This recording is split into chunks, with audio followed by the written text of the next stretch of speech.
머릿속으로 정리를 하셨지요? 3번 보시면 지금 설명드린 내용이 다시 나옵니다. 행정청이 관련 법령에 근거해서 행한 공사중지명령의 상대방이 이유형이죠. 명령의 취소를 구하는 소송을 제기해서 패소해서 확정이 되었다. 이거예요. 방어소송으로 인류형 소송을 제기를 한 겁니다. 명령이 적법한 것으로 이미 확정이 되었다면 기판력이 발생한다는 겁니다. 이후에 이러한 공사중지명령의 상대방은 그 공사중지명령의 해제 신청을 거부한 처분의 취소를 구한 소송에서 그 명령을 적법성을 다툴 수가 있다, 다툴 수가 없다 이거죠. 기판력 때문에 신청권이 인정이 안 된다는 건데, 여기서 방어소송으로 제기한 소송이 패소했다라는 전제가 뭐예요?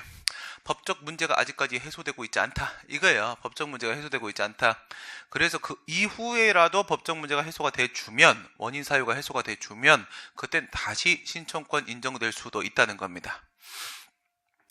행정행위의 직권취소 사유는 행정행위 성립 당시에 존재했던 하자 말하는 거고, 철회 사유는 행정행위 성립 이후에 새로이 발생한 것으로서 행정의 효력을 존속시킬 수 없는 사유를 말하는 것이다.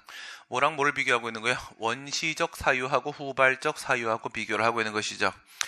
직권취소라는 것은 위성소, 그 다음에 철회는 적발장, 이거죠. 위성소, 적발장. 직권취소는 위성소, 위법, 성립, 그리고 소급, 이겁니다. 그 다음에 철회는요, 적발장. 적발장은 적법, 후발, 장래, 이게 원칙이라는 거죠.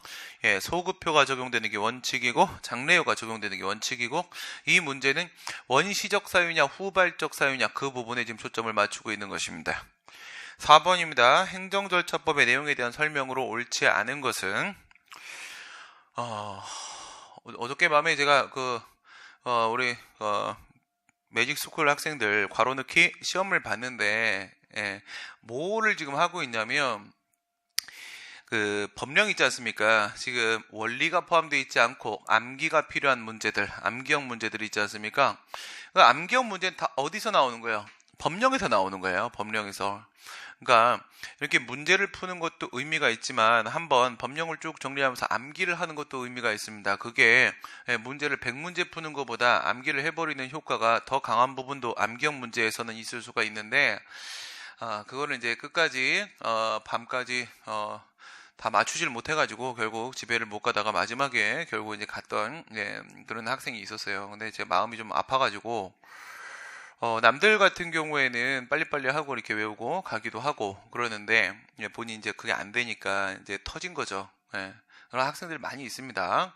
그래서 이제 엉엉 울면서 이제 어떻게 해야 되냐, 이제 이런 고민을 많이 했는데, 그런 생각을 여러분들 좀 하셔야 돼요. 전투적으로. 그러니까 중간에 한번 울어보는 것은 상당히 큰 의미가 있습니다. 그리고 오늘 아침에 다시 연락이 왔는데, 선생님 끝까지 그냥 가만히 기다려 주셔서 고맙다고. 어쨌든 다 외웠어요. 다 외우긴 외웠는데, 그렇게 되면 합격을 합니다. 울면 보통 합격을 합니다. 사람이 여러분 어떤 시험을 보든지 간에, 저도 시험 경험이 있고, 시험을 볼 때 울면서 공부하는 건 당연한 현상이에요. 근데 자기 공부하는데 토가 나오고, 눈물이 나오고 그렇지 않으면 자기 공부하고 있는 거 아닙니다. 놀고 있는 거죠. 울고 있는 게 정상인 겁니다. 누구나 울었어요. 합격할 때 누구나 울었습니다. 본인이 울고 있지 않다면 스스로를 좀 어떻게 꼬집든 때리든 해서라도 우시는 게 맞는 겁니다. 좀 여러분들이 얼마 안 남았으니까 마지막 순간 전투적으로 좀 해주시기 바라겠고, 행정절차법 얘기 나와서 지금 그런 얘기 한 겁니다. 암기해야 될 게 많아요. 질서위반 행위규제법, 과태료 관련된 문제라거나 이런 문제들이 있잖아요. 거기에서 시험 문제 나왔던 것들만 제가 그 법조를 빼내가지고 암기가 필요한 숫자나 이런 부분만 괄호를 뚫어가지고 이렇게 해도, 그렇게 해도 한 법에서 외워야 될 문제가 한 50개씩 나옵니다. 50개씩. 그게 여기저기 지금 흩어져 있는 거예요, 문제에서는. 그래서 여러분들이 법령을 다시 한번 확인을 하는 그런 시간을 좀 가지시기 바랍니다. 행정청이 청문회 사전통지기간을 다소 어겼더라도, 이 정확한 표현입니다. 이게 정확한 표현이라고 했죠. 판례가 이렇게 말 안 했잖아. 그쵸? 청문기간을 어겼다라고 했어요. 청문기간을 정확하게 뭐라고요? 사전통지기간을 어긴 거잖아요. 청문은 며칠입니까? 10일이죠. 공청회는 14일이죠. 그 기간을 보장을 못 해줬다라는 얘기잖아요. 하지만 그렇다 하더라도 이 사전 통지와 의견 청취, 청문이라는 것은요, 둘 다 처분 이전에 행해지는 겁니다. 처분을 할 때 행해지는 게 아니라 처분 이전에 행해지는 거기 때문에 처분 이후에 사후 보완이나 추한 행위를 통해서 하자가 치유될 수 있는 놈이 아닙니다. 무슨 말인지 이해가 되시죠? 처분 이전에 나와야 될 걸 처분 이후에 한다. 이건 말이 안 되는 거잖아요. 예, 이렇게 생각을 해보시라고 했어요. 예. 내가 초등학교 때 맨날 받아쓰기 빵점 맞아가지고네 막 그랬는데 내가 대학생이 됐어. 예, 나이 들면 대학생이 되지 뭐, 그지? 그러면 초등학생들 문제 푸는 거 풀 수 있어 없어? 그건 풀 수 있죠. 대학생은 중학교 건 못 풀어요. 고등학교 건 못 풀고. 하지만 초등학교 건 풀 수 있잖아. 그러면 내가 이제 풀 수 있으니까 초등학교 성적표 다시 바꿔주세요. 말 돼요, 안 돼요? 말 안 되는 거예요. 지금 그런 거야. 사전 통지나 의견 청취는 처분 이전에 행해져야 되는 거예요. 처분 이후에 해놓고 나서 하자가 치유되었다라는 주장 자체가 성립이 안 돼요. 성립이 안 되니까 그래서 문제나 판례가 하자 치유는 전부 이유제시인 겁니다. 이유제시는 처분을 할 때 그때 해야 되는 거니까 조금 늦게 할 수도 있는 거지. 하지만 사전통지 의견 청취를 어떻게 처분 이후에 하는 게 성립이 될 수 있습니까? 말이 안 되는 건데 그래서 얘밖에 없다는 거예요. 얘밖에. 하자 치유가 인정된 케이스가 요거 하나. 사전통지 시비를 주지 못해서 5일만 줬는데 당사자가 이의를 제기하지 않았고 그 청문일에 나왔고 의견을 진술하면서 충분히 방어권 행사를 했다는 거야. 사전통지의 목적이 뭡니까? 방어권 행사를 정상적으로 할 수 있도록 보장해 주는 거예요, 시간적으로. 근데 방어권 행사가 정상적으로 됐거든? 그러면 사전통지가 좀 시간 좀 미스가 나왔다고 해서 그거 갖고 시비 걸 건 없잖아요. 그죠? 그래서 하자가 치유되었다라고 이렇게 보겠다라고 한 게 사전통지 의견 청취에서 유일한 하자 치유 판례가 되는 거고, 근데 이제 그 판례의 표현 때문에 문제를 낼 때 사전 통지의 하자의 치유가 아니라 청문회 하자의 치유가 인정된 거다라고 이렇게 문제를 내도 맞는 걸로 처리하시기 바랍니다. 그렇게 맞게 출제를 하시니까 청문회 하자 치유 이렇게 해도 그냥 맞는 걸로 하세요. 청문 기간, 청문회 하자 치유에도 맞는 걸로 푸시고, 행정절차법 소정의 사전통지 대상에 의해서 규정하는 당사자 등에는 행정청이 직권으로 신청에 따라 행정조치에 참여하게 된 이해관계인을 포함한다. 여기서는 직권이 포함되어 있다는 걸 좀 기억을 하세요. 직권이. 행정청이 직권으로 참여시킨 놈도 포함이 된다. 직권으로. 요거를 아닌 걸로 출제를 하기도 하니까 신청 이렇게만 나오기도 하니까 직권으로 한다는 부분도 포함되어 있고, 그래서 사전통지하고 지금 의견 제출하고 이러면 생각해 보시면 두 개 범위가 완전히 똑같잖아요. 청문하고 공청회는 이미 정해져 있잖아. 그렇죠? 명료, 탈취 이렇게 돼 있잖아요. 법의 명문의 근거가 있을 때, 행정청이 필요하다고 인정했을 때 허가를 취소하거나 자격을 박탈하는데 의견 제출 기간 내에 저걸 해달라고 청문을 해달라고 신청을 했을 때, 공청회 같은 경우에는 명료죠. 명문의 근거가 있을 때, 행정청이 필요하다고 인정할 때, 이렇게 어떨 때 해야 되는지가 정해져 있습니다. 그런데 의견 제출은 어떨 때 해야 되는지가 안 정해져 있잖아요. 그렇죠? 불확정 기념으로 돼 있죠? 의무부가 권익 제한 요 딱으로 돼 있잖아. 그래서 사전통지는 의견 청취 전체를 대상으로 하는 거고, 그리고 청문이나 공청회가 아닌 건 어쨌든 보충적으로 다 의견 제출은 해야 되는 거고, 기회를 부여해야 되는 거고, 그러다 보니까 사전통지하고 의견 제출의 적용 대상 범위가 똑같습니다. 거기서 인적 범위, 물적 범위 이거죠. 인적 범위는 뭐야? 당사자 등. 물적 범위는 뭐야? 권익 제한, 의무부가라는 불이익 처분 이렇게 되는 거였었습니다. 당사자는 처분의 직접 상대방, 등은 직권이나 신청으로 절차에 참여시킨 이해관계인. 그다음 상대방의 신청을 거부하는 처분은 행정절차법상 당사자의 권익을 제한하는 처분에 해당하는 것이기 때문에 사전통지 의견 청취, 여기서 의견 청취는 뭐야? 의견 제출 말하는 거죠. 의견 제출 말하는 겁니다. 청문 공청회 말하는 거 아닙니다. 아직도 의견 청취와 의견 제출을 구별을 못하는 분들이 계시던데, 이건 좀 심각한 겁니다. 지금 며칠 남았다고, 그치? 뭐라고요? 의견 청취 3개 포함되는 거잖아, 그치? 22조가 전체가 의견 청취고, 1항 청문, 2항 공청회, 3항 의견 제출 기회부여. 이거 3개 다 포함하는 거죠.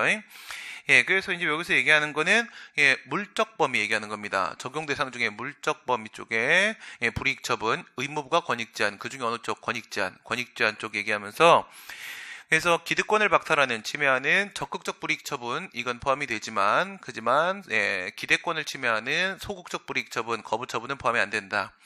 여기서 적극적 불이익 처분을 출제되는 건 언제나 허가 취소. 적극적 불이익 처분은 허가 취소. 소극적 불이익 처분은 거부 처분이죠. 거부 처분. 그다음 판례는 적극적 불이익 처분만 인정하죠. 행정처분의 상대방이 통지된 청문 일시에 불출석하였다는 이유만으로 행정청이 관계법령상 실시가 요구되는 청문회 실시를 하지 아니한 채 침해적 행정처분을 할 수 있다. 예, 침해적 행정처분입니다. 했을 때 의견 청취라는 불이익 처분 절차가 필요할 텐데 말이에요. 뭐하고 비교하세요? 청문하고 의견 제출하고 비교하세요. 청문은 정식 청문, 요거 의견 제출은 약식 청문. 두 개를 비교해 보시면 지금처럼 불출석했다고 하더라도 청문은 또 해야 됩니다. 알겠어요? 또 해야 되는 거예요. 왜 그래요? 명문의 근거가 있어서 하는 거잖아요. 근데 뭐 그냥 뭐 안 왔네 하지마 뭐 이런 건 안 된다는 거야. 그런데 의견 제출은 그게 아니잖아요. 명문의 근거가 있어서 하는 게 아닙니다. 그냥 다 해야 되는 거야. 불이익 처분이면. 그래서 의견 제출 같은 경우에는 기간 내에 의견 제출을 하지 않으면 의견 없는 걸로 보고 생략. 이게 가능하단 말이죠. 청문은 엄격하고 정식 청문, 약식 청문은 엄격하지 않습니다. 기준이 완화된다. 그거 비교를 하나 해놓으시기 바라겠습니다. 예, 그 다음 보시게 되면 법률요보 원칙에 대한 설명입니다. TV 수신료, 이게 KBS TV 수신료 사건, 이 사건이 좀 이렇게 풀어서 설명을 한 건데, 예, TV 수신료 금액의 결정은 헌법상 기본권인 재산권에 대한 문제지. 왜? 돈 내라는 거니까. 그렇죠? 예, 재산권의 본질적인 사항이다. 본질적 사항은 왜 본질 사항이에요? 금액이니까. 금액. 예, 재산권에 대한 문제는 언제나 금액이 본질적인 문제고요. 그다음 병역 의무 이런 건 언제나 기간이 본질적인 문제가 되는 거죠. 그 권리의 기본권의 가장 기본이 되는 부분이 무엇인지를 생각을 하시면 되는 겁니다. 예, 재산권이면 당연히 얼마 이게 중요한 거잖아. 그런데 국회가 스스로 결정을 해야 되는 건데 의회 유보 원칙이 적용된다는 얘기인 거죠. 예, 한국방송공사법에서 한국방송공사 KBS 이사회로 하여금 수신료 금액을 결정을 해서 문화관광부 장관의 승인을 얻도록 규정을 했다. 하게 되면 위임했다는 얘기잖아요. 그렇죠? 의회 유보원칙 적용되면 그런 걸 뭐라 불러? 법률 전속사항이라고 하죠. 법률 전속사항. 오직 국회가 제정한 형식적 의미의 법률에 의해서만 규정을 할 수가 있는 겁니다. 이러면 예, 위헌이 되는 게 맞겠죠. 법률 유보원칙에 위반되는 겁니다. 법률 규정 자체의 위임의 구체적인 범위를 명확히 규정하고 있지 않습니다. 그러니까 수권 법률이 있죠. 예, 위임을 하고 있는 법률 위임을 하고 있는 수권 법률이 있습니다. 예, 그리고 문제 풀 때 계속 말씀을 드리는데 괄호 있는지 없는지 보세요. 항상 괄호 있는지 없는지. 예, 완전히 방향을 틀어버릴 수 있어요. 괄호에서 다툼이 있는 경우에 판례 의함 이거 있는지 없는지 보라고요. 이거 없으면 예, 판례 기준이 아닙니다. 그럼 학설 기준으로 가는 거예요. 판례 의함 그러면 학설 버리고 판례로 가는 겁니다. 그래서 괄호 있는지 없는지 항상 보시고요. 네, 그 다음에 위임에 대한 문제 나오면 그게 입법 위임인지 아니면 권한 위임인지 꼭 구별하세요. 입법 위임인지 권한 위임인지. 예, 입법 위임은 법률 위임 얘기하는 거고요. 권한 위임은 사무 권한 이전시키는 거 말하는 거예요. 예, 지금은 입법 위임 얘기를 하고 있는 거고요. 명확히 규정하고 있지 않다. 그러니까 수권법령에서 구체적 위임은 수권법령만 보면 구체적 위임이 아닌 것 같아. 예, 포괄적 위임으로 보여진다. 외형상으로는 일반적 포괄적 위임한 것처럼 보인다면 그 법률의 전반적인 체계와 취지, 목적, 당해조항의 규정, 형식, 내용, 관련 법규를 살펴서 이에 대한 해석을 통해 내적인 위임의 범위는 한계가 객관적으로 분명히 확정될 수 있는 것이라도 이는 일반적인 포괄적인 위임에 해당하는 것으로 볼 수는 있다. 볼 수는 있다. 무슨 거지 같은 표현이 별로 안 예쁘다. 그죠? 네, 볼 수 있다. 이렇게 하죠. 는이 이상하죠? 볼 수 있다. 이렇게. 아니죠. 요거 저거하고 한번 비교해봐요. 계고. 행정대집행의 계고 한번 생각해 보세요.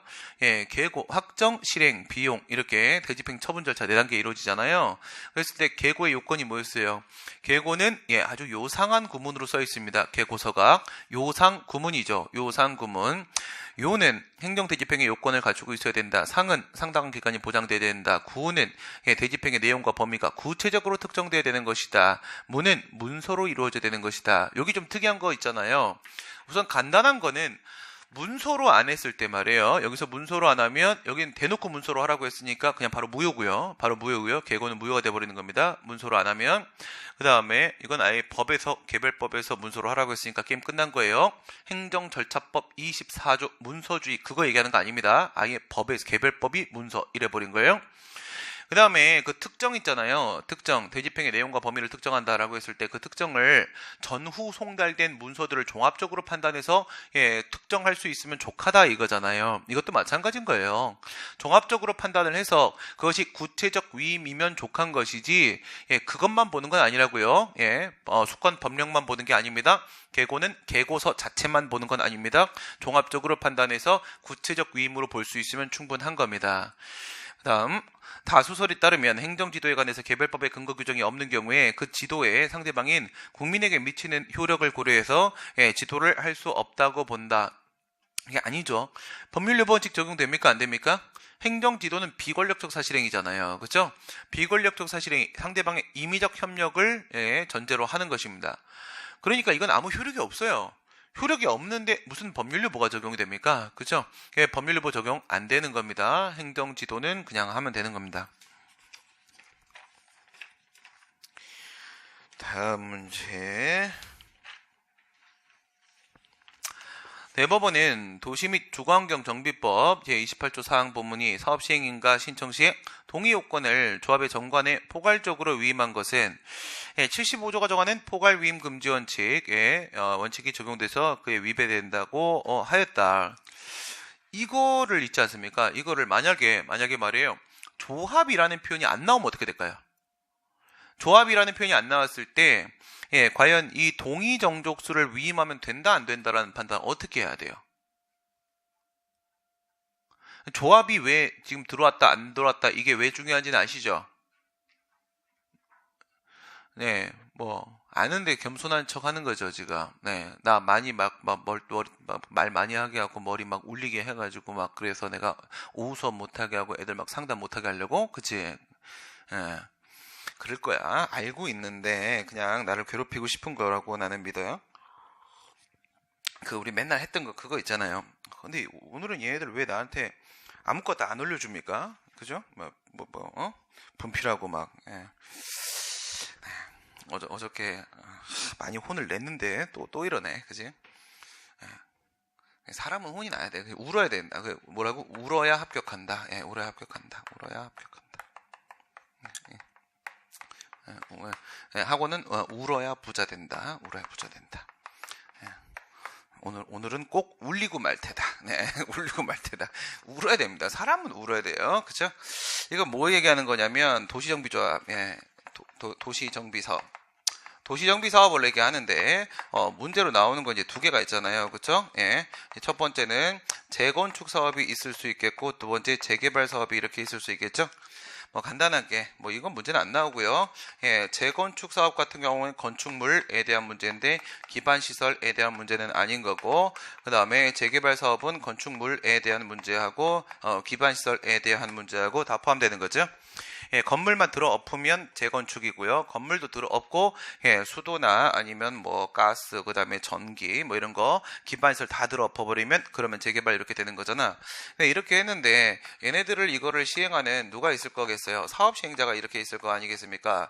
그래서 이 사업 시행자가 조합일 수도 있고 조합이 아닐 수도 있잖아요. 그렇죠? 조합이 아닐 수도 있죠.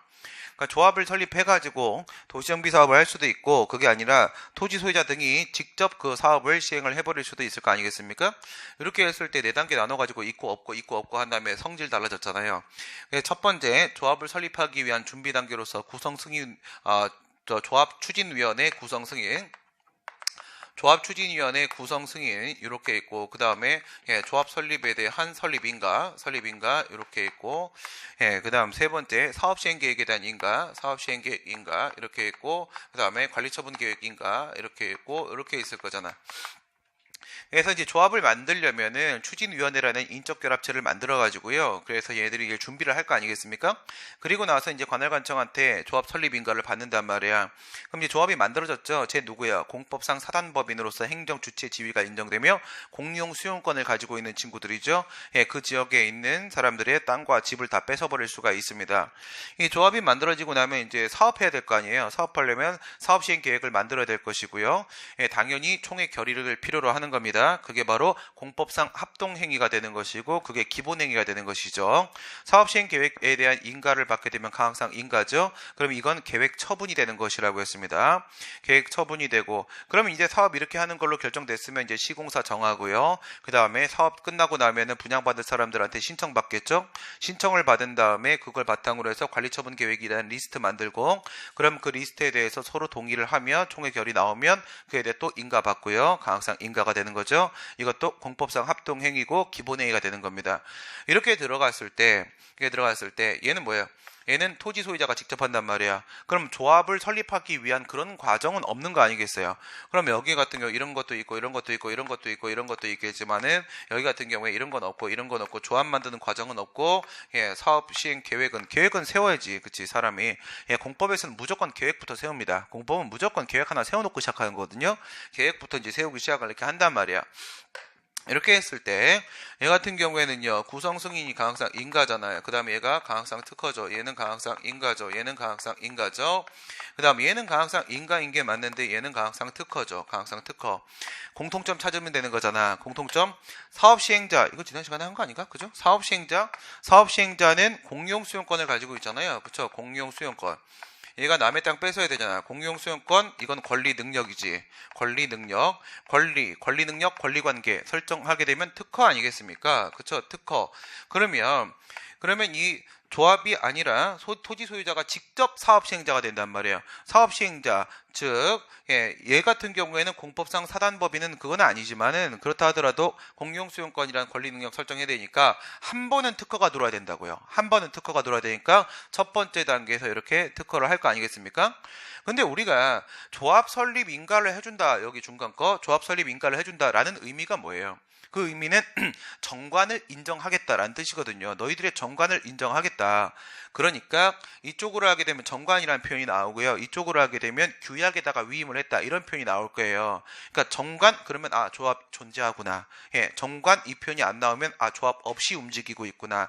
토지 소유자가 직접 움직이고 있구나. 이렇게 생각을 하시면 되는 거고요.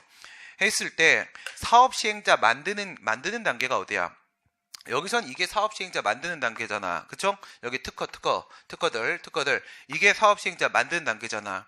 그러면 이 사업 시행자가 되는 순간 남의 땅 막 뺏을 수 있잖아요. 막 뺏을 수 있으면 이거는 재산권의 본질적 문제라고요. 남의 재산권 다 뺏는 거니까. 그러니까 재산권의 본질적 문제니까 여기에 있어서의 동의 정족수, 여기에 있어서의 동의 정족수는요. 이건 재산권의 본질적 문제니까 반드시 형식적 의미의 법률의 근거가 있어야 되는 겁니다. 이 부분은. 그래서 여기가 의회 유보 원칙 적용이 되는 이런 케이스란 말이에요. 그런데 이거는 아니란 말이죠. 여기에는 사업시행계획인가. 그래가지고 문제를 출제를 하게 되면 같은 사업시행계획인가를 이렇게 찍어버린단 말이야. 이렇게 찍어서 비교를 해버리면 되는 거지. 이렇게 하면은 얘는 위임할 수 있어요, 없어요? 이쪽에 동의정족수, 이쪽에 동의정족수. 위에 같은 경우에는 얘는 위임을 해도 되고요. 얘는요, 위임을 하면 안 되는 거예요. 위임을 하면. 얘는 이 앞에서 판례는 이런 식으로 얘기하죠. 설립 인가를 할 때 도시 및 주거환경 정비법이 정하고 있는 법률이 정하고 있는 엄격한 요건으로서의 동의정족수를 갖추어서 만들어진 조합이니까 이제부터는 지들 하는 일은 지들이 알아서 할 수 있도록 해줄 수 있다. 위임할 수 있고 심지어 이게 무슨 위임도 된다. 이거는 자치법적 사항이기 때문에 포괄 위임도 된다. 이렇게 얘기를 하는 거예요. 근데 얘는 이 같은 사업시행계획 인가지만 얘는 이게 첫 번째 특허란 말이야. 이게 특허니까 여기는 의회 유보 원칙 적용돼서 여기는 위임이 안 된다. 이런 결론이 나온단 말이죠.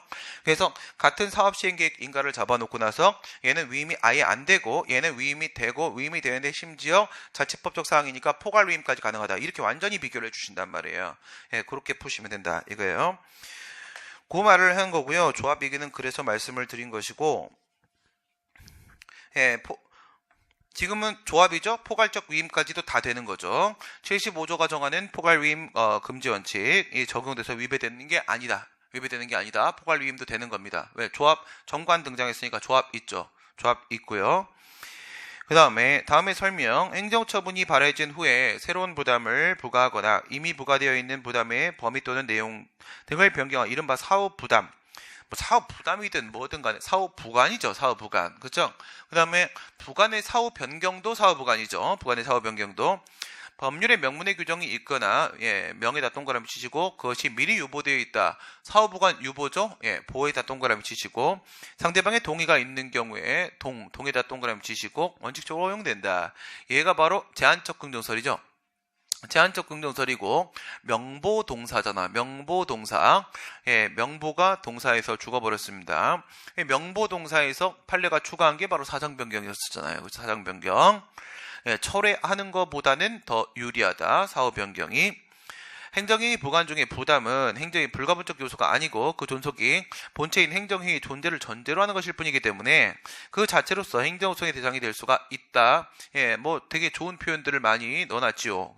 한번 비교해 보시면 아까 말씀드린 대로 부관은 부담과 기타 부관 4개로 이제 구성이 되도록 이렇게 구분을 하시면 될 겁니다. 그다음 먼저 두 번째 줄에 있는 걸 보시게 되면 이게 뭐야? 부관의 부종성이죠. 부관의 부종성. 부종성이라는 것은 종된 행위의 효력은 주된 행위의 효력에 의존된다. 그러니까 마이너스로 보내보세요. 주된 행위의 효력이 소멸해버리게 되면 종된 행위의 효력은 같이 소멸할 수밖에 없는 거예요. 그러니까 허가를 취소해버리면 부관도 같이 실효돼버리는 거예요. 그 다음 주대행정위가 아예 무효면, 처음부터 무효면 부관도 원래부터 무효가 돼버리는 겁니다. 이렇게 부종성에 대한 문제, 어느 쪽이 어느 쪽을 향하고 있어요? 어느 쪽이 어느 쪽을? 부관 쪽이 주대행정위 쪽을 향하고 있는 거예요. 이 관계를 한번 비교해 보세요. 울어야 합격한다. 울어야 됩니다. 울어야 됩니다. 남자들이 나는 안 우는데 그거 하지 마세요. 뻥치지 마세요. 내가 바로 울릴 수 있어요. 다 울 수 있습니다. 저도 하루에 한 번은 울어요. 그게 정상이야. 우는 게. 자기가 뭔가를 하나 도모를 하려고 하게 되면 많이 울어야 됩니다. 많이 울어야 돼요. 지금 저기 검찰에 가 있는 그분 생각해봐요. 왜 그분이 거기 가는지 안 울어서 그래요. 그쵸? 안 울어서. 이제는 그 사람을 위해서 일하지 않겠다 그러잖아요. 그쵸? 이거 왜 이렇게 했니 내가? 이거 이렇게 한 게 아니라 부관이 이렇게 있잖아요. 부관이 주대행정위가 이렇게 있고 부관이 이렇게 있잖아. 그럼 얘가 이쪽으로 영향을 미치고 얘가 이쪽으로 영향을 미치는 거 이거 한번 생각해봐요. 이렇게 영향 미칩니까? 이건 영향을 미치죠. 이건 영향을 미칠 수도 있고 안 미칠 수도 있고 이렇게 되는 거예요. 이 똥골탱이가 이 친구가 바로 부종성이죠. 이 친구가 부종성이에요. 주된 행정의 효력은 종된 행위의 효력을 결정을 짓게 된다는 겁니다. 종된 행위의 효력은 주된 행위의 효력에 의존한다는 겁니다. 그러니까 이 밑에 있는 이 친구가 만약에 무효면 있잖아요. 무효면 주대행정위가 무효면 부관도 당연히 무효가 되는 거고 그 다음에 주대행정위가 취소돼 버리게 되면 부관은 실효돼 버리는 겁니다. 얘가 뭐야? 얘가 행정행위, 얘가 부관 이렇게 보시게 되면 부관 무효면 무효고 취소되면 실효됩니다. 이건 당연한 현상인데 이건 어디서도 마찬가지냐면 이거는 부담도 마찬가지예요. 이건 올부관입니다. 올부관. 올브라이트가 아니라 올부관. 그래서 올부관. 부담 포함해서 모든 부관. 부종성의 저 한계는 저거는 피해갈 수 없습니다. 근데 이걸 보시게 되면 얘 같은 경우에는요, 그게 분리가 되냐 안 되냐 이거를 비교를 해보셔야 돼요. 분리가 된다 안 된다 이렇게 나눠보세요. 일반적으로 분리가 된다라고 하게 되면 얘는 부담이죠. 부담. 아닌 경우도 있을 수 있습니다. 아닌 경우 있을 수 있다는 거 생각하세요. 아닌 경우 있을 수 있습니다. 그 다음 얘는 뭐야? 얘는 기타 부관이죠. 기타 부관. 그러게 되면은 이 분리가 돼버리면 뭐가 안 됩니까? 감염이 안 되죠. 감염이. 분리가 안 되면 서로 하나의 일체를 형성하니까 감염이 될 거 아니겠습니까? 감염이 되면은 얘가 위법이잖아요. 이 부관이 위법이면 이걸 생각해봐. 이 부관이 위법이면 감염이 되면 얘도 위법이야. 얘도 위법이야. 이거를 이제 한 번 더 들어가시게 되면 위법인데 부관이 중대하고 명백해서 무효예요. 부관도 중대 명백성설 똑같습니다. 이건 행정행위의 내용이니까 이게 만약에 무효면 얘도 그냥 무효입니다. 얘도 무효입니다. 이렇게 되면은 주대행정위가 저 종된 행위로서 부관의 효력에 의존되는 부분이 생길 수가 있는 거예요. 생길 수가. 감염이 돼버려서 그런 겁니다. 감염이 돼버려서 얘가 무효인데 분리가 안 되는 상황이면 무효를 감염시킵니다. 무효를 감염시키면 얘가 무효가 돼버린단 말이에요. 그래서 결론만 기억하면 돼요. 객관식이니까. 여기 원래 학설 겁내 복잡한데 그냥 저렇게 결론만 정리를 해놓으시면 되겠고요. 네, 불가분적 요소가 그래서 밑에 있는 부종성, 존재를 전제로 하는 것일 뿐이다. 이건 모든 부가는 다 부종성은 어쩔 수 없는 거예요. 그런 의미가 하나가 담겨 있는 거고, 그다음 위에 보시면 불가분적 요소가 아니기 때문에 행정성의 대상, 이건 무슨 말이에요? 이거는 일부 취송에서 독립쟁송이 가능하다는 얘기잖아요.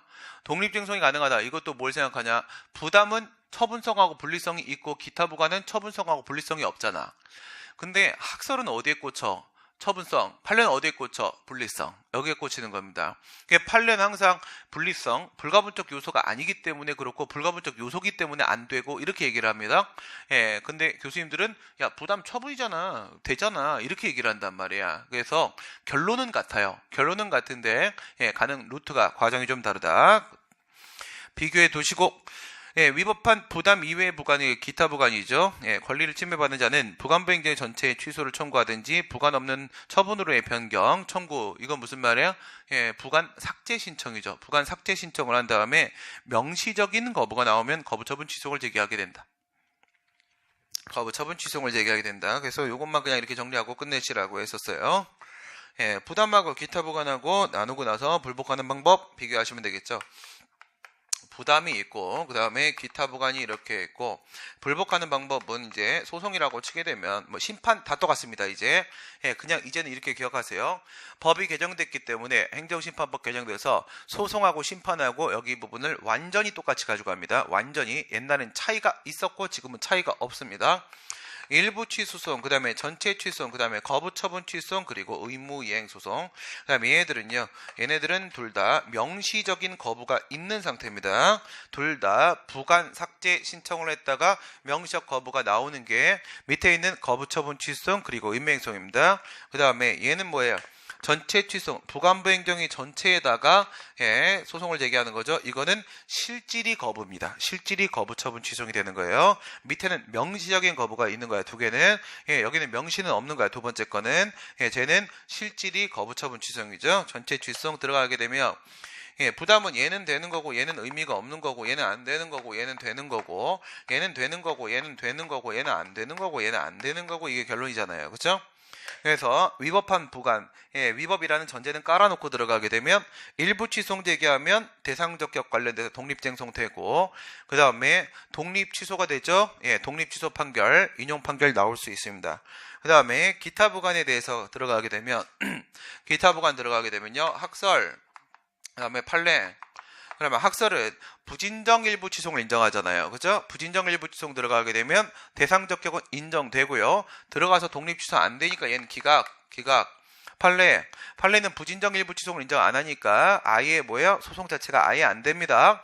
기타 부관 처분이 아니니까 각하 이렇게 된다. 이거 각하. 어쨌든 안 되는 거고. 전체 취소입니다. 부담이 위법이라고 했을 때 거기에 대한 취소를 제기하게 되면요, 소송의 본안은 들어가죠. 부관부 행정이 처분 맞으니까 얘는 뭐야? 감염이 안 되니까 전체를 위법으로 못 만들어서 기각. 얘는 인용. 얘들은 전부 인용. 얘들은 전부 각하. 얘들은 전부 각하. 의무행송 인정 안 되니까 각하. 이렇게 그냥 정리하고 끝내시면 되는 것이고, 이게 이제 밑에 있는 법률효과 일부 배제까지 연결을 시키는 거지. 매립 면허를 받은 자의 매립 면허에 대한 소유권 취득에 대한 규정, 공유수면 매립법, 지금은요 공유수면 관리 및 매립에 관한 법률이죠. 공유수면의 관리 및 매립에 관한 법률 이렇게 들어서, 옛날에는 공유수면 관리법 따로 있고 공유수면 매립법 따로 있고 이렇게 있었어요. 근데 그게 결합돼서 지금은 공유수면 관리 및 매립에 관한 법률 이렇게 바뀐 거고, 내용 바뀐 건 없고 그냥 양적 결합입니다. 이렇게 돼 있는데 소유권 취득 밑줄 그시고 특허죠. 공유수면 매립 면허를 우리가 특허로 보는 이유가 바로 그 공유수면 관리 및 매립에 관한 법률, 그냥 공유수면 매립법이라 하겠습니다. 그 매립법에서 매립권자한테 매립지에 대한 소유권을 주겠다라고 되어 있어서, 그래서 매립 면허가 특허인 거야. 권리 설정 이렇게 돼 있는 거고. 그 다음에 공유수면 매립 준공인가, 이 준공 있잖아요. 뭘 하든 다 준공은 합니다. 알겠어요? 준공 이게 뭐야? 공사 끝났다 이거잖아. 공사 끝났다. 사용 승인, 사용 검사 이렇게도 부르죠. 준공인가를 하면서 그 매립지 소유권 너 줄 건데, 근데 노른자 땅 내가 좀 가져갈게 이렇게 가져가는 거란 말이야. 노른자 땅 가져가는 부분, 이거를 법률효과 일부 배제라고 하는 거죠. 요거밖에 없죠. 판례 법률효과 일부 배제를 판례는 부관으로 보고 있고요. 부관으로 보고 있고 기타 부관 처리한다 이거야. 기타 보관 처리하게 되면 일부 취소의 독립쟁송이 돼, 안 돼? 안 되는 거죠. 안 되는 거죠. 예. 저의 견해는 말하지 않겠습니다. 예, 이제 마지막이니까 헷갈립니다. 이해하는 단계가 아니니까. 예, 기타 보관 처리합니다. 판례는 기타 보관 처리하고요. 그러면 얘는 그냥 각하 이렇게 되는 거죠. 네, 공법상 계약입니다. 계약직 공모에 대한 계속적 계약은 당사자 상호 간의 신뢰관계를 기초로 하는 것이기 때문에 계약의 존속 중에 당사자의 일방이 그 계약상의 의무를 위반함으로써 계약의 기초가 되는 신뢰관계가 파괴되고 계약관계를 그대로 유지하기 어려운 정도에 이르는 경우에 상대방 그 계약관계 막바로 해지함으로써 효력을 소멸시켜버릴 수 있다. 뭐 당연히 되는 거죠. 계약이니까. 뭐 이건 말만 길게 하는 거야. 말 길게 들어오면은 겁내지 마세요. 그냥 병신이겠거니 이렇게 생각하시면 되는 겁니다. 짧을 때가 문제예요. 짧을 때 그 안에 뭔가 함의되어 있는 내용들이 있을 수 있습니다. 함정이. 그래서 이것도 계약이기 때문에 사법상 계약과 뭐 큰 차이 없고요. 그러니까 우리 위법해갖고 처분을 직권 취소하잖아. 그러면 이제 소급효가 적용되잖아. 그런 걸 계약에서는 해제라고 해요. 해제. 그 다음에 우리 철회 있잖아. 처분에서 장래효가 인정되잖아. 그런 걸 우리가 계약에서는 해지라고 합니다. 해지. 그래서 그냥 해지 뭐 신경 쓰지 마세요. 소급하면 해제, 장래하면 해지 이렇게 되는 거예요. 근데 중간에 뭔 일 생겼으니까 후발적 사유잖아. 후발적 사유니까 해지 이렇게 들어간 거예요. 2013년도 12.12 사태가 발생을 했죠. 12.12 사태. 전두환은 아니고요. 임기제 공무원, 일반직 공무원입니다. 일반직 공무원. 무슨 말이에요? 1특기 정별계고에서 개 사라졌다는 거지. 개. 그쵸? 개. 1특기 정별계고. 이런 문제 좋은 문제. 그쵸? 이건 거는 뭐 바뀌었는지 안 보면 뭐 모르지. 그치? 그래갖고 1특기잖아요. 1특기 정별계고. 1특기 정별계고 이렇게 되어 있습니다. 그래서 1특기 정별계고가 바로 공무원이죠. 공무원. 얘가 경력직 공무원. 신분 보장되는 애들. 얘는요 특수 경력직 공무원. 얘는 신분 안 보장되는 애들. 일반직 공무원, 특정직 공무원, 기능직 공무원, 정무직 공무원, 별정직 공무원, 그다음 계약직 공무원, 고용직 공무원 이렇게 되는 겁니다. 고용직 공무원. 그러니까 지금 같은 경우에는 이 세 친구가 죽은 거죠. 이 세 친구가 죽고 1특 정별 요것만 지금 살아있는 상태란 말이야. 그러니까 그 중에 이제 뭘 얘기하려고 하냐면 기존에 뭐 무용단원, 합청단원 이런 식의 얘들 계약직 공무원 애들 있죠. 이 계약직 공무원 애들이 일로 갔단 말이야. 일로 가서 일반직 공무원으로 갔고 그 다음에 공무원법 개정되면서 그 일반직 공무원 중에 어디에 포함되는 거라고요? 계약 기간이 있었잖아. 계약 기간. 그 계약 기간을 임기제 공무원이라는 걸로 하나 만들어 놨단 말이에요. 임기제 공무원. 그거 바뀌었다는 얘기를 지금 하고 있는 거고요. 그런데 임기제 공무원 지위에 관한 다툼은 당사자 동의에 의해야 한다. 하지만 바뀐 건 없다. 이거예요. 바뀐 건 없다. 계약직 공무원이 일반직 공무원으로 바뀌었어요. 일반직 공무원으로 바뀌었는데 근데 아직도 당사성 이렇게 된다. 그 다음에 구산업 집적 활성화 및 공장 설립에 관한 법. 이건 너무 유명한 얘기죠. 산업단지 입주 계약의 해지 통보. 이 산업단지 안에 들어가 버리게 되면 뭐 세금이나 뭐 여러 가지 혜택이 엄청나잖아요. 그렇죠? 엄청난데 꺼져 이랬는데 일방적으로 결정한 거거든. 꺼지라고. 행정청인 관리권자로부터 관리 업무에 위탁을 받은 한국산업단지 공무원. 이젠 얘가 행정 주체죠? 얘가 위탁받았으니까 그 공무를 수행하는 범위 내에서 얘가 행정주체고 얘가 행정청이고 산업단지 공단이 우월적 지위에서 일정한 법적 효과, 법률상용 효과를 발생시키는 것으로서 처분이 맞다. 입주계약 해지. 그러니까 이게 계약이라는 표현이 나왔다라고 해가지고 다 계약은 아닌 거예요. 그렇죠? 이거 말고도 뭐 있어요? 그 국립의료원이죠. 국립의료원 부설 주차장에 대한 관리 용역 계약 있잖아요. 위탁관리 용역 계약. 위탁관리 용역 계약 이름은 계약이죠. 위탁관리 용역 계약 이름은 계약인데 그거는 행정재산의 목적의 사용 허가로서 특허잖아요. 특허. 여기도 마찬가지로 입주계약 해지 이름은 계약이죠. 이름은 계약인데 이거는 공법상 계약이 아니고 처분. 계약의 해지가 처분이다. 그 다음에 중소기업 기술진흥원장, 정보진흥원장, 예, 이건 사법시험 출제됐던 겁니다. 작년에. 주식회사하고 중소기업 정보화 지원 사업 대상인 사업 지원에 대한 협약을 체결했는데, 이렇게 협약 들어오면, 협약은 뭐라고 했어요? 협약은 공법상 계약. 예, 협약, 협의, 이런 여러 가지 표현을 쓰는데, 예, 지금까지 문제에서 따르게 나온 적은 없는 것 같아요. 예, 협약만 먼저 정리해 놓으세요. 협약 들어오면 다 공법상 계약. 협약, 공법상 계약. 예, 협약이 각 회사에 책임이 있는 사업 실패로 해지가 되었다는 이유로 협약에서 정한 지급받은 정부 지원금에 반환을 할 것을 통보하는 행위는 항고소의 대상이 되는 처분이다. 이게 말이에요. 이 지금 협약은 계약인 걸 알아, 우리가. 그러면 협약의 해지는 계약의 해지인 걸 알아. 근데 뒤에 게 문제인 거야. 뒤에 게. 그래서 지원금을 다시 내놓으쇼라고 했을 때 이거 말고 우리 환수결정 이런 거 하면 그거는 하명처분 맞다 이렇게 얘기를 했었단 말이야. 환수결정 이러면 지금까지 하명처분이라고 했었는데 이건 뭐냐는 거야. 이거는 아무것도 아니다. 알겠어요? 아무것도 아니다. 그러니까 협약이 해지가 됐으면 당연히 뱉어야 되는 거예요. 당연히 뱉어야 되는 것이기 때문에 그 통보는 야, 너 뱉어야 될 의무가 있다라는 걸 다시 한번 확인해주는 관념의 통지에 불과한 겁니다. 여기에서 행위는 하나입니다. 하나, 협약 해지. 그 뒤에 따라붙는 친구는요, 당연히 뱉어야 되는 문제이기 때문에 그거는 처분일 가능성이 전혀 없는 거예요. 알겠어요? 이건 협약 해지에 따른 부수된 행위입니다. 부수된 행위. 뒤에 게 아무것도 아니다. 예, 이런 경우들 있잖아요. 그치?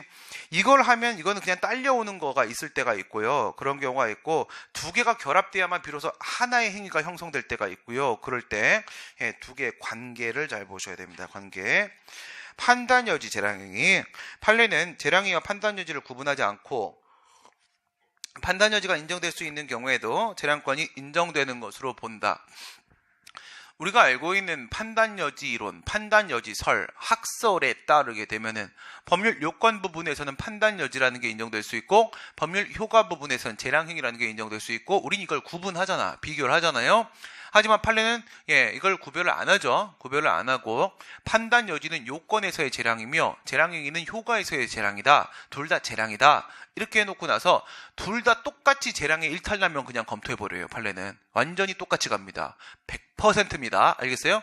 딱 읽었는데 이건 뭐야? 재량에 대한 얘기 아니야? 라고 해놓고 제목이 주어가 판단여지잖아? 맞는 얘기입니다. 알겠어요? 맞는 얘기예요. 판례는 판단여지를 완벽하게 재량과 일치를 시킵니다. 그냥 주소만 다른 거야. 주소만. 한 개는 요건, 한 개는 효과. 이 부분에 주소만 다른 걸로 완전히 DNA를 똑같다고 보고 있습니다. 그 지금 얘기를 한 거고요. 앞부분에서는 재량권의 문제로 보고 있습니다. 그 다음 판단여지에서 재량의 일탈남용이라고 표현합니다. 판례가 판단여지의 일탈 이런 표현 안 합니다. 재량의 일탈남용 그냥 진짜 재량과 똑같이 취급해요. 판단여지설에 의하면 요건 부분에 불확정 개념이 사용된 경우에 행정청의 판단여지가 인정된다. 여기서 이렇게 비교해야지. 요건 부분에 뭐가 들어와야 돼? 불확정 개념 들어와야 되고요. 효과 부분에 뭐가 들어와야 돼? 가능 규정이 들어와야 돼요. 할 수 있다. 가능 규정. 불확정 개념, 가능 규정 이 문제입니다. 근데 가능 규정이 들어오면 무조건 바로 재량인데 불확정 개념 들어왔다고 바로 판단여지는 아니잖아요. 그렇죠? 이건 법률 요건 부분이기 때문에 그렇습니다. 그러니까 불확정 개념은 추상적이고 다의적인 개념을 말하는 것이죠. 현재는 복수의 의미야. 하지만 이거는 일반적이고 추상적으로 보면 복수의 의미인데 구체적 사건으로 밀고 들어가면 즉 법원이 구체적 재판에서 판단을 내려버리게 되면 일의적으로 바뀌잖아요. 복수가 단수의 의미로 바뀐단 말이에요. 다의적 개념이 일의적 개념은 하나의 올바른 결정만 나오게 된단 말이에요. 그러니까 불확정 개념의 사용만 가지고 바로 판단여지다라고 말할 수 있는 거 아니라고요. 법원이 판단을 해봤는데도 여전히 복수의 의미로 밖엔 해석이 안 되는 거야. 단수의 의미로 좁히질 못했어요. 법원이. 단수의 의미로 좁히질 못했으면 그때가 바로 판단 여지가 되는 거예요. 알겠죠? 복수가 단수로 보통 넘어가요. 99%. 법원의 재판을 거치면서. 근데 복수가 여전히 복수로 남아있을 때 그럴 때는 판단 여지가 인정이 되는 건데 그게 바로 형례갑이죠. 형례갑이. 심형래가 어떤 비판의 여지가 있는가? 판단 여지, 알겠어요? 심형래가 무슨 비판의 여지가 있는가? 형래가 형래가 비판 비판의 여지가 있는가? 형은 정책 형성 영역 말하는 거고요. 레는 미래 예측 영역 말하는 거고요. 가는 가치 평가 영역 말하는 거고요. 비는 비대체적 영역 말하는 겁니다. 형례 가비, 정책 형성 영역, 미래 예측 영역, 가치 평가 영역, 비대체적 영역, 형례 가비, 이게 판단 여지가 인정되는 케이스들이 되겠습니다. 예, 판례는 허가의 성격을 기속행위로 본 경우도 있고 보통 그래 보고 그 다음에 재량으로 본 케이스도 있죠. 재량으로 본 케이스가 뭐가 있어요? 러브호텔 사건하고 산림 형질 변경 허가 사건이죠. 산림 형질 변경 허가, 산림 훼손 허가라고도 하죠. 산림 훼손 허가, 형질 변경 허가에서는 허가인데 뭐야 이거 재량이야 이래 버렸습니다. 러브호텔 사건도 마찬가지로 건축 허가, 허가인데 재량행위 이래 버렸습니다. 둘 다 대물적 허가였었습니다. 대물적 허가. 이런 걸 뭐라 부릅니까? 재량 허가라고 부릅니다. 재량 허가. 예, 재량행위의 성격 갖는 게 유니크해가지고 그래서 앞에다 재량 붙여 재량 허가 이렇게 부르죠. 재량은 반드시 행사해야 되는 의무이며 이 일을 행사하지 않으면 안 된다. 이거 조심하세요. 재량이 마치 행정청의 권리인 양 생각하시지 마시라고요. 알겠어요? 재량을 주었다라는 것은, 입법자가 행정부한테 재량을 주었다라는 것은요, 의무를 부과한 겁니다. 예, 정확하게는 의무를 부과한 거야. 형량 의무를 부과한 거라고요. 무하자 재량행사 의무. 형량을 해서 어떤 게 더 좋을지 네가 판단을 제대로 해라라고 의무를 부과한 거지, 재량이라는 게 내 마음대로 하라는 게 아니잖아요. 그렇죠? 그게 어떤 권리나 권한을 부여한 게 아니라 이거는 정확하게 엄밀하게는 의무를 부과한 행위란 말이죠. 의무를 부과한 거다. 그래서 이건 의무다. 이 의무를 이행하지 않으면 어떻게 돼요? 그러면 재량의 혜택, 이게 나오는 거죠. 재량의 혜택. 원래 정확하게는 재량의 불행사와 혜택은 다른 거죠. 불행사는 재량을 전혀 행사하지 않는 거고, 혜택은 뭐예요? 혜택은 일부 누락하는 거예요. 일부 누락하는 건데, 근데 보통 교수님들은 그냥 재량의 불행사 혜택을 혜택 막 이렇게 얘기를 하신단 말이야. 그러면 혜택 그러면 다수는 그냥 진짜 불행사 의미로 사용하시는 거니까 불행사 아닐까 먼저 의심을 하시고, 근데 불행사로 풀었더니 안 풀려. 예, 재량을 전혀 행사하지 않은 걸로 안 풀려. 그러면 일부 누락의 문제로 접근해 보세요. 2차적으로는 그게 엄밀하게 더 맞는 의미니까 불행사 혜택을 구별하냐 안 하냐는 뭐 교수님 마음이니까 어쩔 수 없습니다. 행정 입법에 관한 설명으로 옳지 않은 것은, 추상적인 법령에 관한 입법 부작위는 국민의 구체적인 권리 의무에 직접적인 변동을 초래하지 않으므로 부작위 위법할 소용의 대상이 되지 않는다. 추상적인 법령이죠. 추상적인 법령인데, 물론 이제 법령이라고 했으니까 다 들어가 볼까? 법령 그러면 있잖아요. 법령이면 법률하고 법규명령하고 두 개 다 포함하는 거죠. 예, 법률하고 법규명령 합쳐서 법령 이렇게 하잖아. 그러면 이런 법률은 공권력 행사입니까? 법규명령은 공권력 행사입니까? 당연히 공권력 행사입니다. 다 공권력 행사예요. 예, 걔네들이 우월적 지위에서 걔들이 법을 제정하는 거잖아요. 그렇죠? 다 공권력 행사인 겁니다. 그런데 우월적 지위에서 했다는 뜻은 뭔가 외부적 구속력을 미친다라는 거랑 항상 같이 돌아다니는 거예요. 우월적 지위에서 했다. 뭐라고? 구속력이 있다. 구속력은 항상 외부적 구속력이고요. 그래서 구속력이 있다라는 의미와 같은 겁니다. 법률하고 법규 명령은 외부적 구속력이 있잖아요. 그러니까 공권력 행사가 맞아요. 그러면 법률에서 있어서 입법 부작위, 행정 입법, 법규 명령에 있어서 입법 부작위, 당연히 둘 다 저거 안 됩니다. 부작위 위법한 행동, 항고성 안 됩니다. 그치? 근데 지금 전제 한번 깔아봐요. 일반적 추상적인 규범입니다. 법률하고 법규 명령이 일반적 추상적 규범입니다. 법률은요, 죽어도 항고성 안 됩니다. 죽어도. 법률이 죽는 편이 빠릅니다. 그런데 법규 명령은 될 수도 있잖아요. 뭐가 될 수 있어요? 집행적 법규 명령이요. 그렇죠? 한미약품 사건이나 안 그러면 한국 릴리 사건과 같이 집행적 법규 명령 같은 경우에는 처분을 인정하지 않습니까? 처분을 인정을 해버리는 순간 행정 입법 부작위에 대한 항고성으로 부작위 위법한 행동이 될 수도 있습니다. 원칙적으로는 안 되는 게 맞아요. 원칙적으로 안 되는 게 맞고, 여기다 소독약 뿌려버리면 될지도 모르겠다는 생각도 염두에 두셔야 되는 겁니다. 집행적 법규 명령도 우리가 묻고 지나갈 수는 없는 부분입니다. 그래서 원칙적으로 행정입법 부작이 안 되고, 그래서 행정입법 부작이라고 한번 생각해 봅시다. 그렇게 되면 뭘로 가야 돼요? 이거는 헌법소원 심판이나 국가배상 일로 가는 거잖아요. 헌법소원 심판, 헌법소원, 국가배상 일로 가야지 항고소송으로 갈 문제는 아니다. 2번, 행정소송에 대한 대법원 판결에 의해서 명령규칙이 헌법이나 법률에 위반된다는 확정이 되었다. 대법원 판결에 의하게 되면 확정되는 거죠. 얘가 최종적 심사를 하니까요. 몇 조에 나와 있는 겁니까? 위헌위법 명령규칙 심사 헌법 107조 2항 얘기하는 거죠. 107조 2항 위헌위법 명령규칙 심사. 각급 법원 할 수 있어요? 할 수 있고요. 대법원이 최종적 심사하고요. 대법원이 확정시켜버리게 됩니다. 했을 때 얘는 지체 없이 6조 얘기하는 거죠. 행정소송법 제6조. 행안부 장관에게 통보를 하게 되고 얘가 그거를 관보에다가 게재를 하게 되고 그러면 이제 그 행정 입법을 했던 기관이 행정 입법을 폐지를 함으로써 끝나버립니다. 그럼 여기서 한 걸음 더 들어가 봅시다. 만약에 말이에요. 대법원이 A라는 법규명령은 위헌위법이다라고 해서 최종적으로 확정을 지어버렸다. 근데 그 A라는 법규명령을요. 다른 행정기관이 또 집행해서 처분해버렸어요. 그럼 뭔 일이 생깁니까? 무효입니다. 알겠어요? 무효입니다. 명백하잖아. 그치? 분명히 판결문에 써있다고 이건 위헌위법이라고 명백해진 거니까 무효되는 겁니다. 그거 다시 집행한 처분은 무효입니다. 그럼 이건 어떻습니까? 고등법원이 A라는 법규명령은 헌법이나 법률에 위반된다라고 판단을 내려서 2심 판결을 내렸어요. 그랬을 때 그 A라는 법규명령을 다른 행정기관이 또 집행에 처분해버렸습니다. 그럼 어떻게 됩니까? 아무 영향 없습니다. 아무 영향 없습니다. 고등법원은 아무런 최종적 판단권을 갖고 있지 않습니다. 걔가 위헌위법하다라고 결정을 내린 것은 아무 의미 갖지 않습니다. 그 사건에서만 의미를 가질 뿐이에요. 심급 판결에 있어서만 의미가 있지 외부 사건, 다른 사건, 유서 사건에는 아무 의미가 없습니다. 이건 상대적 대세요 얘기를 하고 있는 거죠. 그럼 이 얘기 나오면 뭐랑 비교해야 돼요? 뭐랑 비교해? 헌법재판소법 47조 1항 2항 비교하셔야죠. 헌법재판소법 47조 1항 2항 자주 나오는 거. 1항은 뭡니까? 위헌결정의 기속력입니다. 기속력. 2항은 뭐예요? 위헌결정의 대세효 및 장래효입니다. 대세효 및 장래효. 거기에 뭐 포함되어 있어요? 대세효 포함되어 있잖아요. 그죠? 1항은요 기속력. 2항은요 대세효 장래효. 대세효 포함되어 있죠. 헌법재판소가 법률이나 법률조항 그리고 법규명령에 대해서 위헌결정 내려버리게 되면 대세적으로 효력이 상실되어 버리는 거고요. 대법원은 그렇지 않습니다. 해당 사건의 범위 내에서만 효력이 상실되는 것이고 다만 다른 사건에서 집행하면 그거 무효입니다. 집행하면 무효입니다. 그다음 헌법재판소는 적극적인 행정입법 외에 행정입법 부작위에 대해서 헌법소원심판의 대상성을 부정을 하고 있다.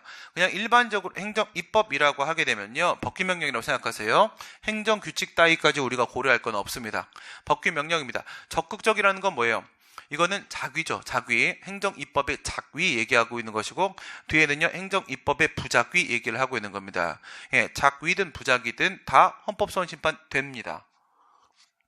뭐 얘기하는 거야? 이거는 헌법재판소법 68조 1항 얘기하는 거죠. 권리구제형 헌법소원심판. 68조 1항 다시 생각해봐요. 국가 등의 공권력의 행사 불행사에 대한 문제. 두 번째, 국민의 기본권 침해 직접성에 대한 문제. 세 번째, 보충성에 대한 문제자. 여기서 공권력의 행사 불행사잖아요. 불행사 포함되어 있죠. 그 다음 법규명령은 공권력이 맞지요. 그쵸? 법규명령 공권력이 맞고요. 행사 불행사 다 포함되어 있으니까 행정입법의 법규명령의 작위 부작위 둘 다 헌법소원심판 대상이 될 수 있습니다. 그렇다면 말입니다. 이건 어떻습니까? 행정입법의 작위입니까? 부작위입니까? 이게 부작위가 말이에요. 진정입법 부작위와 부진정입법 부작위가 있을 수 있죠. 이 문제도 출제된 적 있죠. 진정입법 부작위는 행정입법을 해야 되는데 하나도 안 한 거. 그 다음에 부진정입법 부작위는 행정입법을 해야 되는데 하긴 했는데 일부 누락된 거. 이렇게 돼 있을 때 진정 입법 부작위는 공권력의 불행사, 그 부작위에 대한 헌법소원심판이 들어가는 겁니다. 하지만 부진정 입법 부작위는 부족하다라고 하는 거니까 부작위를 공격하는 게 아니라 작위를 공격하는 겁니다. 저놈의 법규명령에 문제가 있다 이렇게 들어가는 거지. 저기가 이가 빠져있다, 부작위가 문제다 이렇게 하는 게 아니에요.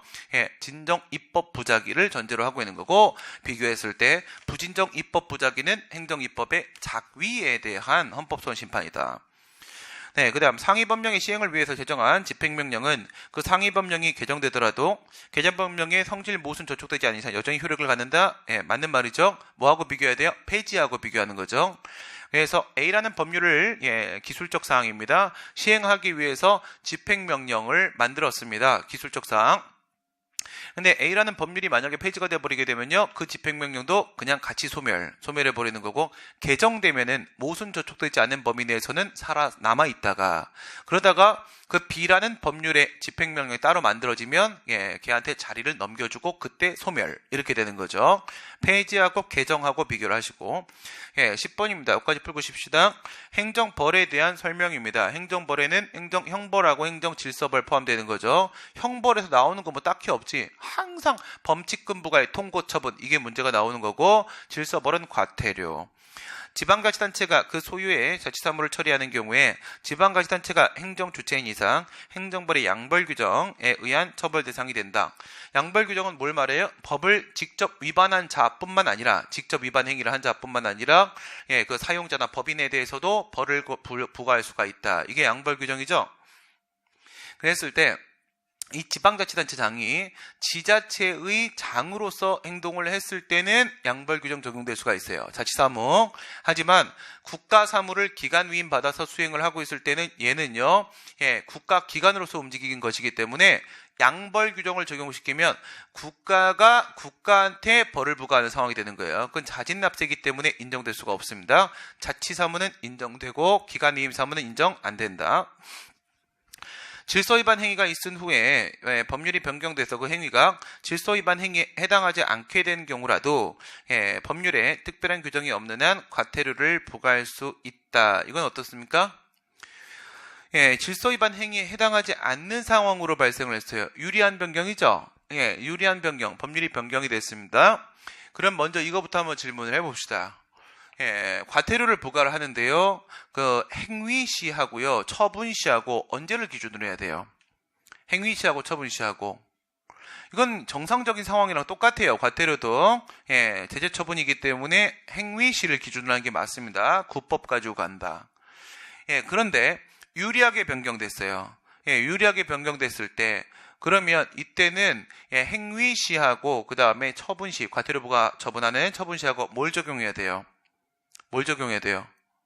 이론에 따르면 여전히 행위시예요. 이론에 따르면 이렇게 돼봐야 유리든 분리든 나발이든 다 상관없습니다. 이러면 그냥 이론에 따르면 행위시, 구법이야 이렇게 끝나야 되는데, 이건 질서위반 행위규제법이 뭐라고 하고 있어요? 신법 적용시켜라, 이렇게 돼 있단 말이에요. 더 이상 질서위반 행위가 아니게 됐을 때는 과태료를 부과 못하게 돼 있습니다. 그럴 때는 과태료 부과 처분한 처분시. 한 걸음 더 들어가 봅시다. 과태료 부과가 확정됐어요. 과태료 부과가 확정되는 방법은 두 가지가 있겠죠. 하나는 과태료 부과 처분이 나와서 그게 확정돼 버릴 수도 있고요. 그다음 두 번째는 과태료 재판이 확정돼 버릴 수 있죠. 과태료 재판이 확정돼 버릴 수 있죠. 과태료 부과 처분이 나왔을 땐 내가 불복을 하려면 며칠 안에 이의 제기해야 돼? 60일이죠. 그러니까 과태료 부과 처분 나오고 나서 60일 동안 내가 가만히 있었어요. 이의 제기를 안 했습니다. 그럼 과태료 부과 처분이 확정되는 거야. 근데 그 다음 단계, 과태료 부과 처분이 나왔는데 60일 안에 이의 제기했어요. 행정청이 관할범에 통보했어요. 과태료 재판 나왔어요. 그래서 재판은 결정 방식으로 나오죠. 결정이 나오면서 과태료 부과 맞네, 이렇게 확정이 됐어요. 그 다음 여기 불복하려면 어떻게 해야 돼요? 상소 제기해야 될 거 아닙니까? 항고. 그래서 상소 제기를 하려고 하게 되면 며칠이야? 14일이잖아요. 그렇죠? 그러면 그 기간이 또 지나면, 상소 기간이 지나버리면 어떻게 돼? 또 확정되잖아요. 그렇죠? 그럼 이거는 과태료 부과된 거예요. 된 건데 그리고 나서 법이 개정됐어요. 그리고 나서 법이 개정돼 가지고 질서 위반 행위가 아닌 걸로 끝났어요.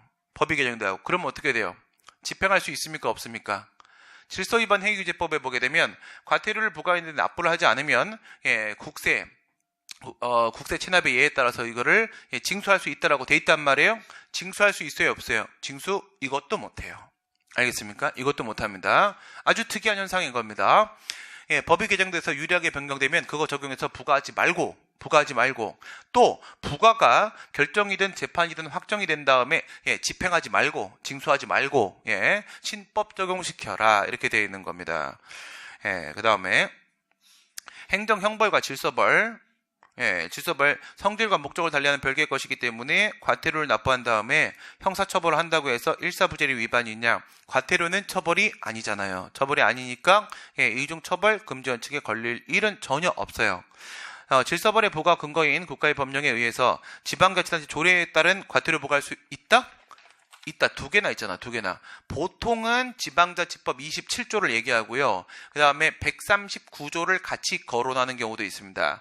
27조는 조례 위반한 행위를 하게 되면 1,000만 원 이하의 과태료를 부과할 수 있다. 이렇게 돼 있거든요. 그러면 조례를 정할 수 있잖아. 요딴 거 위반하면 과태료야. 요딴 거 위반하면 과태료야. 이렇게 정할 수 있을 거 아니겠습니까? 그쵸? 포괄적 위임 규정을 두고 있지만 그것도 인정을 한 겁니다. 판례가. 왜 포괄적 위임을 인정을 한 거예요? 과태료 조례를 만들어 봐야 그건 벌칙 조례가 아니잖아요. 형사처벌이 아니니까 이건 뭐에 해당해요? 의무부과 조례입니다. 권리제한 의무부과 조례는 포괄적 위임이 가능하죠. 따라서 포괄적 위임만 있어도 괜찮은 거예요. 괜찮은데 지방자치법이라는 법률 제27조에서 어쨌든 포괄 위임은 때려주고 있단 말이에요. 때려주고 있으니까 그걸 근거로 과태료 조례 만들 수 있는 게 맞고 옵션으로 139조도 같이 기억을 해놓으시기 바라겠습니다. 여기까지 하시고 잠깐 쉬었다 가겠습니다. 10분이니까 20분에 다시 시작하도록 하겠습니다.